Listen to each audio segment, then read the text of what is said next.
Welcome to the Teacher Rockstar Podcast, the podcast that's dedicated to providing valuable insights, practical tips, and proven strategies to equip new teachers for success. I'm your host, Steve Hiles, retired educator, published author, and instructional coach. Join me in each episode as we offer a supportive platform for navigating the challenges of the teaching profession. In today's episode, we're going to be discussing the book Habits of Resilient Educators by Dr. Lindsay Prendergast and Piper Lee. Before we get started, I'd like to share a little bit about both of our special guests today. Dr. Lindsay Prendergast has served schools and districts across the globe for nearly 2 decades as a leadership coach, principal, counselor, and special education teacher.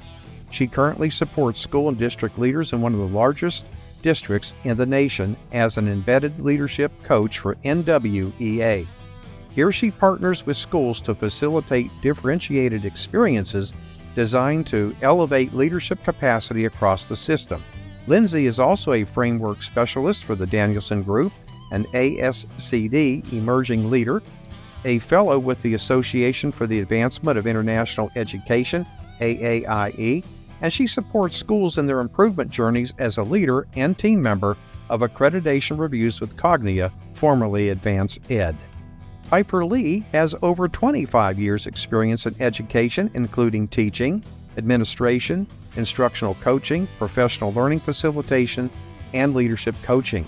Her passion for student and adult learning, improving effective teacher instruction, and student success in learning ignited her pursuit of working as an instructional leadership coach nationally. Over the course of her career, Piper has served students, families, teachers, leadership teams, and undergraduate students as well as graduate students. Most recently, Piper, alongside her NWEA colleague and co-author Lindsay, has been supporting district leaders, principals, and educators in one of the largest school districts in the country. Welcome to the Teacher Rockstar Podcast. I'm your host, Steve Hiles, and I want to welcome both of our special guests today, Dr. Lindsay Prendergast and Piper Lee. We'll be talking about their book, Habits of Resilient Educators. Welcome to the show, Lindsay and Piper. I am so excited to have you both on here today. Super excited to be here, Steve. Thank you. All right.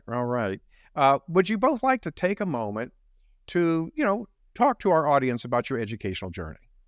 I think they'd love to hear it. Absolutely. Piper, do you want to start, Piper? Yeah, I would love to.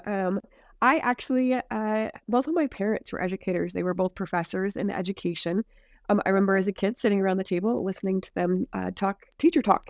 And so I wasn't really sure I wanted to go into education, but I love kids. I remember playing school in the basement of our home. I love children's books. I loved reading children's books as a student and then also as an adult. And I just could not avoid being an educator. And so I have been in education for about 27 years. I was in the classroom for over 11 years and have been in some instructional leadership roles.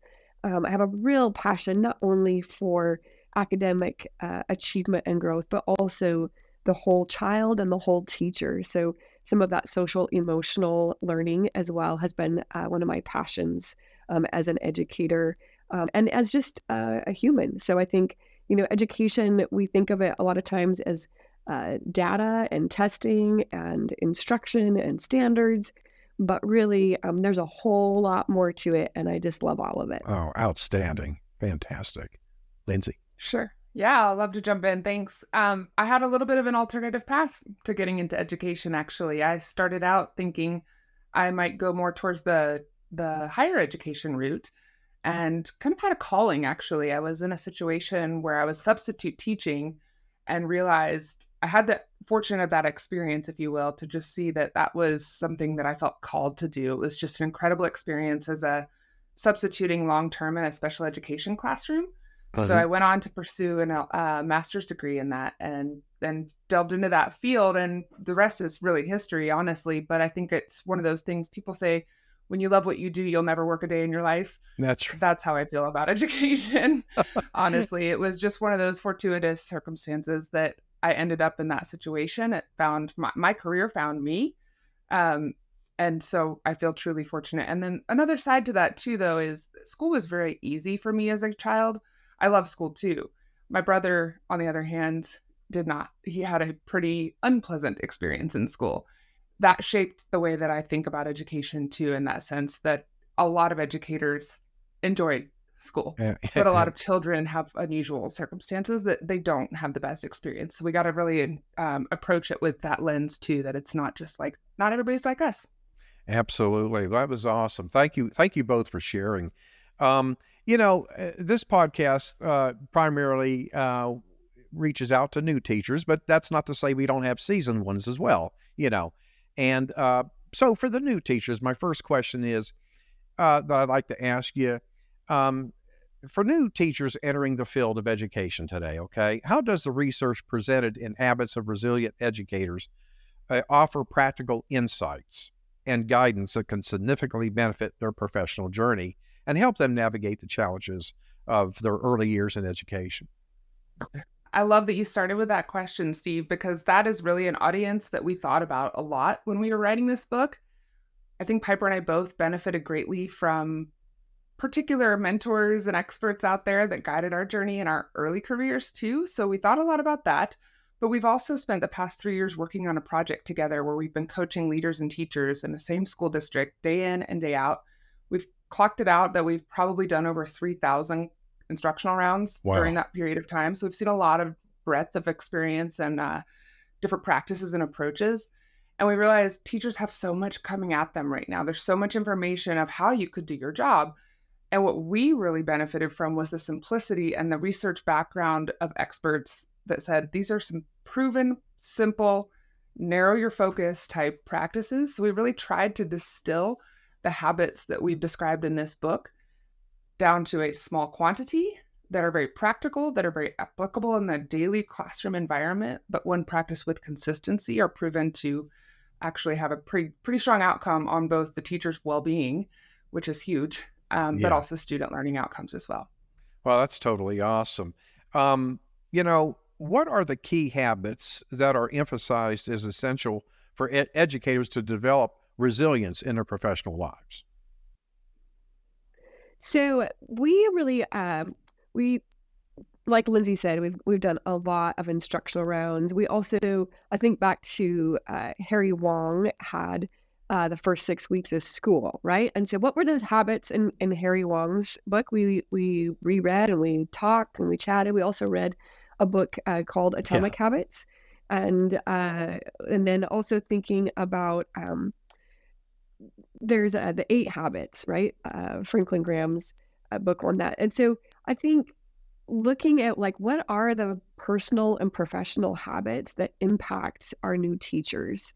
And then combined with all of our observations, instructional rounds and whatnot, I think really helped us to hone in on 9 habits. Now, all of those, I feel like kind of they merge together in places. So one habit that Lindsay did a lot of research and thinking was around the power of feedback. So the feedback that we give students, the feedback that we give parents, it's not just a letter grade. What is the specific feedback that we give students? How do we give peer-to-peer feedback? How do we make room and put down our armor for our supervisors to give us feedback so that we can learn and grow? So that was an area that Lindsay was really passionate about. And I was really passionate about setting goals, both personally and professionally. Now, if you're setting goals, you certainly need feedback. Right? And so I think back personally on a time where I wanted to get healthier and I hired a health coach. And there were different areas that she asked, what area do you want to work on first? And so she coached me through that. But I had to set the goal and then I had to seek the feedback. So you can see where the habits definitely merge together and have intersections, but they're very distinctly different as well, right? So another one, and then I'm going to invite Lindsay to also respond to this. One of the habits that I was really passionate about, and it really sits in that SEL space, the social emotional learning as adults and for our students was navigating negativity. And so we find ourselves as humans currently in a lot of overwhelm. We've had a lot happen over the last 4 years. The tricky part in education is we had teacher burnout going into the pandemic. This is not something new. This was something that you would read articles in all sorts of professional journals about the teacher burnout rate. A matter of fact, a good chunk of my career was being a mentor in a graduate induction program for new teachers. And the whole purpose for that was to make sure we would retain our teachers. This is pre-pandemic, right? So there's a lot that teachers have faced, both socially, emotionally. There's a lot that they need to know from an academic standpoint as well. And that has created a lot of overwhelm. So a lot of people are coming to the education field, to the classroom in overwhelm and exhausted. And so we dive into the difference between toxic negativity and the difference between me calling Lindsay and going, I had a bad day, right? Like, it's okay to vent and be like, hey, this isn't going so well. But it's that habitual habit of just getting stuck and circling the drain in that negative mindset. And so things like setting team norms, setting classroom norms to help ground us in our norms. But we use feedback with those norms every time we get together to check in, like, how are we doing with the habit of navigating our norms, navigating the negativity. And so you can see where we could also then set goals of, we did really well with this and we celebrate that small win. But in our next meeting, we need to really focus on everyone being prepared. So that you can see where the intersection kind of weaves in and out through feedback, goal setting, and that navigating negativity through norms, right? So it's like they're very distinct, and we give strategies and have a lot of reflective spaces within the habit, but there's a lot of it where they kind of cross over one another. I'm sorry. Go Lindsay, ahead. I was just going to jump in there, Piper. You know, you talked about overwhelm and teacher burnout and stuff. And yes, the pandemic obviously contributed a lot to that. But let me ask you this. What strategy in the book kind of addresses that? I mean, I'm sure there's, and you may even get to it as we go on, but since we're here, is there something that, it just jumps out? I mean, how do they combat that, I'm going to ask Lindsay, invite her into our very first habit, because I really do think that sets us up for the whole idea of what you're talking about around the teacher burnout. This was our passion was to help support that exact question. So introducing the book in the first chapter is actually a habit of examining your purpose. And there might be an experience where teachers have been told, hey, you need to start with your why. And they look at you and think, well, I mean, I feel this calling. I want to help kids, right? Yeah. This idea of being, supporting in that realm, but turning that back around more on yourself and thinking, there's activities in this chapter, for example, about understanding why you chose the career of education may extend beyond just helping children. It may be that at some points in your career, it's just a job, and you have family of your own and you have a life of your own, and you deserve to have balance in those areas. And we get put in a position a lot as educators, I'm going to lump all of us into this one, where society looks at us like saints and we're human. Mm-hmm. And so thinking about recognizing and reconciling the understanding as a new educator that you're coming into a career with a lot of demands by external influences, how do you navigate that with yourself, with your own understanding of what your purpose is, and being okay with that, balancing that so that you can fulfilled by your day-to-day work, but also fulfilled by your own personal enjoyment and your hobbies and your passions in that area, and be okay with that. So there's a little bit of there's reflection activities in the book. There's guiding practices that you can do with a coach or a mentor, for example, or in a professional learning community that kind of examine that as purpose evolves throughout your career. So it needs to be circled back to often as well. And it may be in a different lens, if you will, at different stages. I'll add some other practices in here are kind of almost habits of life that you would say transcend. So prioritization is another one. When new teachers in particular have so much input of the school's initiatives, classroom management, children's needs, new curriculum, Mhm. parent demands, all the things, there's some research-backed practices around learning how to prioritize your time that can help you feel more in control, Yeah. feel like you have agency, and feel like you can be successful in managing what you need to manage when you need to manage it. And it may not be right now. It may be about putting it down the road, but you're calendaring that out, you're planning that out and setting yourself up for success. And that can help you just kind of take a deep breath and go, I have this, I've got this, I can do this. So those are some snippets there. I will mention there's going to be a free study guide that comes with the book too that's accessible on the book's website for Corwin Uh-huh. that can give any reader at any time, that can give them another snapshot into a little more detail on all of them. Okay. All right. Teaching can be a demanding and isolating profession, with educators often grappling with burnout, time constraints, and the need for continuous improvement. Envision a teaching experience where every educator feels supported, inspired, and equipped with the tools for success. Our coaching services offer a personalized solution to the unique challenges you face in your teaching journey. Through one-on-one sessions, goal setting, and targeted support, we aim to empower you with the tools and insights needed to navigate the complexities of teaching.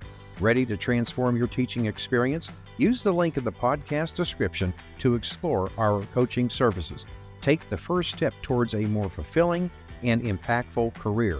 Investing in yourself is the key to unlocking your full potential as an educator. Let's embark on this journey together. Can you speak to in what ways are the challenges addressed that educators commonly face, and how do they propose, implementing resilient habits to overcome those challenges? Yeah, I can start on that one too, and then pass it to Piper there since I'm on. In that regard, we kind of conclude the book around resiliency at the end. Mhm. And that was intentional in that centering that idea of that all of these practices collectively help you cultivate resiliency. And resiliency in and of itself is not the result of somebody patting you on the back and saying, just keep doing your hard work. It's going well. Keep it up. Go, go, go, go, Yeah. And educators get told that a lot. And they, maybe you're even told, here, have a cupcake and a keychain is my favorite phrase. And that doesn't, it's not Yeah. yield resiliency. Yeah, I hear Right? you. So there's some science in this piece and that concluding chapter that's rooted in positive psychology. So the acronym HOPE.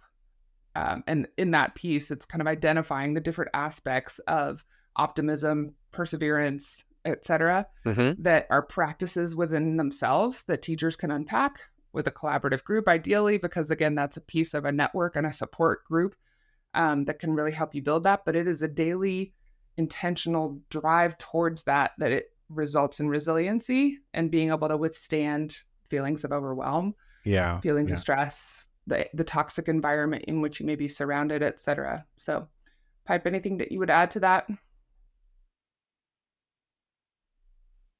Yeah, I would just say as far as the implementation, I think we both reflected deeply on, why have we been able to stay in education as long as we have? And it was rooted strongly in we Uh-huh. had strong peers, we had strong mentors, we did a lot of professional learning on our own as well. And so our intent is that we not only discuss and give scenarios and the research behind each habit, but we built in activities into each habit so that That's the reader nice. can actually practice those. I think our heart's desire is that you would not do this in isolation. We are truly better together. And so, as reflective practitioners, which educators are, this should be done in partnership, at least with another peer, a grade level, uh, instructional leader in the building, so that we can truly get better together. And so again, those activities are woven in because it's about practicing it. You don't You just got it now, read huh? about a habit and go, okay, I got that one. I think I'm good. Right? Like, no, it's about really practicing that, evaluating how you're doing on it. As you move to another one, you might need to come back and revisit it. So the way the book is structured is, yeah, you could read it from cover to cover, or you could identify with your team, hey, which habit do we want to set as a goal and work on and provide feedback for each other?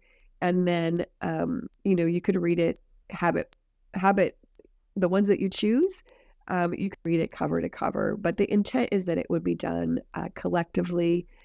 We are going to be hosting a book study, and our intent is that we're not going to just do it, cover to cover, that we really are going to break it down each habit and be a thinking partner with our readers as well. So, I think the field of education, there's so much, and the thing that we really noticed was these particular habits are not necessarily grounded in like pedagogy and curriculum and standards. It is, what is the difference in a teacher that is staying in education? What are those habits? How are they becoming effective and efficient? And it's not just about these habits, it's about how you implement them. Yeah. So I love that question about how do you do that? Well, that's great. And as a matter of fact, I was going to say, to help you with that. Springboarding off of what you just said, leads me to ask you, are there specific strategies or exercises recommended in a book to help educators, cultivate and strengthen their resilience? And if so, what are some?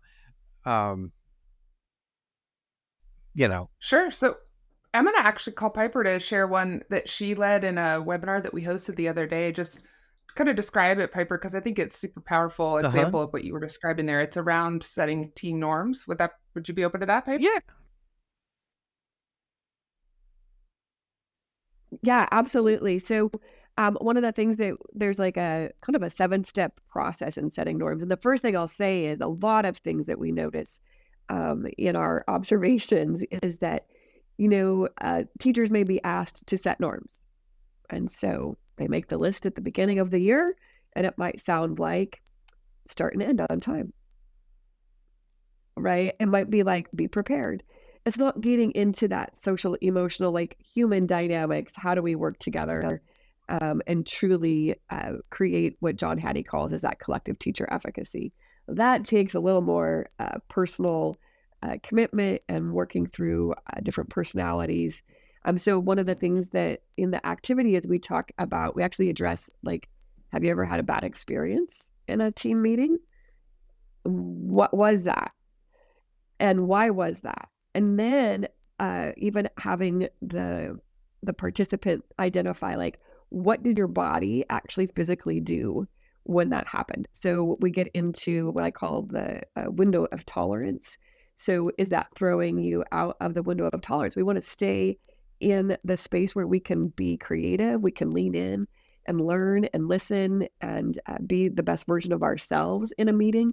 But there are things that may, I'll use the word trigger, an individual, and so they throw us out. So if somebody is maybe expressing a certain way that is maybe showing anger or frustration, for me, physically, I will curl up my toes. You will have no idea that I am freaking out on the inside. I will present like I am like a duck floating across the water, looking great. But you probably don't know is that I've just shut down, and the creative side of me is no longer in that meeting. And so for me, when my toes curl up inside my shoes, that is my like, oop, you better lean in here and figure out why that just happened. So we actually have an activity that helps a team work through that. So it's not even just about like, okay, we're going to start and end on time. Great. We're not getting into this piece of it of how do I show up and remain creative and stay in that window of tolerance so that I can be the best version of me. We also then move into what was the best experience you've ever had and why. And so it's really more around that SEL, social emotional learning, and psychological safety of a team instead of we're going to start and end on time, right? And then the last piece that we circle around with that is we must visit our norms every single meeting and identify where was our small win this week? What did we do really well as a team? And what do we need to continue to focus on so that we all can show up and be the best version of ourselves. So it's that feedback space, it's goal setting with it while you're setting norms. And it's not just, like I said, not just we make these norms at the beginning of the year. It's really, truly, how are we going to rumble and allow ourselves to each show up? Okay. What do we need to ask of one another to I do? can add another if you like, Yeah, Steve. sure. You want? Yeah. Absolutely. So sure, just thinking about, because we are putting this study together. So here's an example too of something in that piece that in the book is a chapter around the habit of using data. Okay. And there's probably encyclopedias about how to use data in classrooms and naturally in instruction. So this is not a new practice, right? But when we specifically think about new teachers and the prospect of becoming extremely overwhelmed by data, it's about how to help them understand how to prioritize. So one activity is conducting a data inventory. So identifying with your team, with your PLC, all the different types of data that you may have gathered in the week, for example. And you might find that you have a tendency to only always gather certain types of data about your students. And that can in and of itself create bias or support bias. And it can in and of itself also inadvertently direct teachers to only look at one aspect of learning, for instance. So then through that collaborative conversation, the group is guided to then unpack what other types of data might you collect. And that could be student interest inventories. It could be parent inventories. It could be as a student attendance, all of the myriad different other pieces that we know that make a more 360 view of student learning, what causes it, where are we going next with it, et cetera, and how to be responsive to it. So guiding them through that piece and taking that from the results that they get, taking kind of one small next step. Practice that. Now come back and reflect with your team. Then the next step. And just growing in that skill gradually and finding out what works for you as a teacher, because it's not a matter of saying you need to learn all these skills now at all. It's about testing out, especially if you're an earlier career teacher, what really suits your style and your interests and your needs, so that then you have a toolbox to pull from as you grow. Yeah, that's totally awesome there. Absolutely.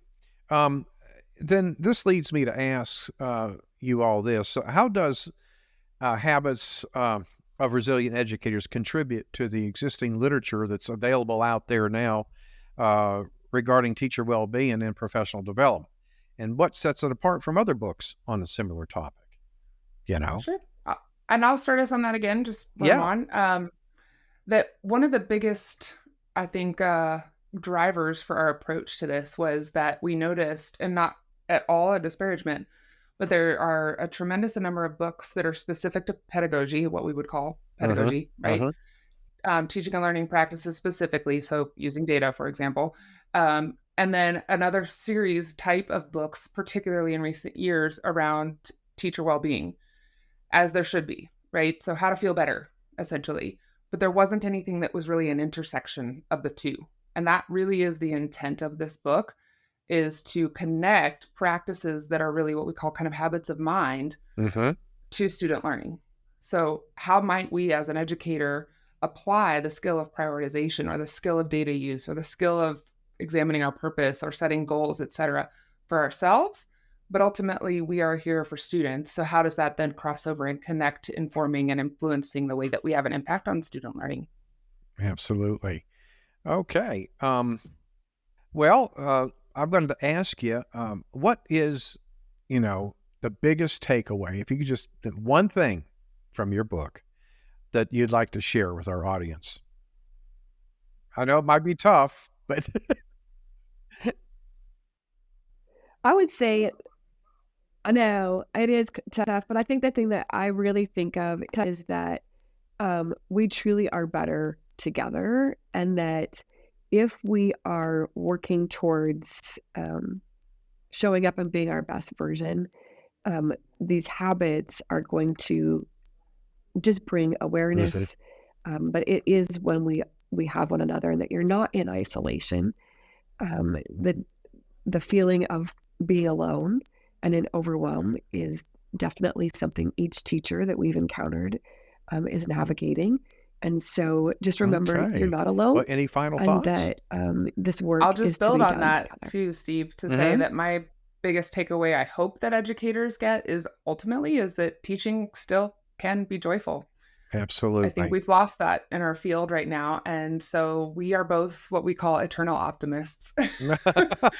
So if we're not having a good time, something must be really wrong. Yeah, I hear you. All right. But taking these simple practical practices that become routines, that become habits, create the space, the bandwidth for you to feel good about your job again.